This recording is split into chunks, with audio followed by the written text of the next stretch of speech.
Ace here from Furball Fables. Fairy Princess and I are looking for a new apartment after our mobile home burned down in the Pacific Palisades fire on January 7th. We were looking for an affordable apartment on the west side of Los Angeles, but it seems it's out of our price range and there isn't much on the market.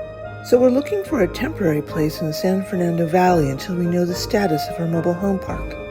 With a budget of under $2,000 and a cat, I'm limited. With just a few belongings, I don't need a big space, but I would like an outdoor area for Fairy.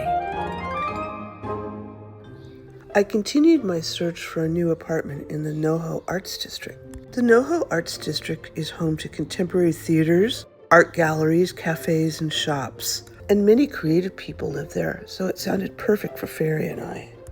I looked at this single in the heart of the district on Bakeman. It was priced at $17.95 a month. I really liked the layout of this place, even though it was just a single. It had a really nice kitchen, and it also had a fireplace. It also had this huge outdoor area where Fairy could be, but there was no views and just one small window. There was nothing for Fairy to look at, and I'd have to do so much work to cat-proof it.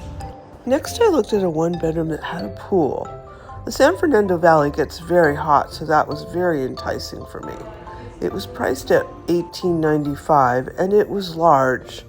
I liked the kitchen a lot. It was a little pricey for me, and it was on a really busy street. I don't know the valley at all, so there were many days I just drove around and around, looking for signs, trying to figure out the areas. There were lots of apartments for rent, but not many that took cats in my price range. I spent hours every day going through listings on my iPad. Then I saw one just outside my ideal neighborhood, and it ticked off all my boxes. It was a one-bedroom, it had a pool, price was great, had a little outside area for Fairy, nice views. It was a great price at $17.95, and it was rent control. I told the agent that I wanted it. She got really weird when I told her about my financial situation. She told me that my aunt and uncle would have to co-sign and to go home and talk to them. I spoke to my aunt and uncle and called the next day to make arrangements. She told me the apartment was no longer available, that somebody else had gotten it. Obviously, I was devastated, because 2 months later, that apartment is still for rent. In my innocence, I didn't know that apartments will often take a handful of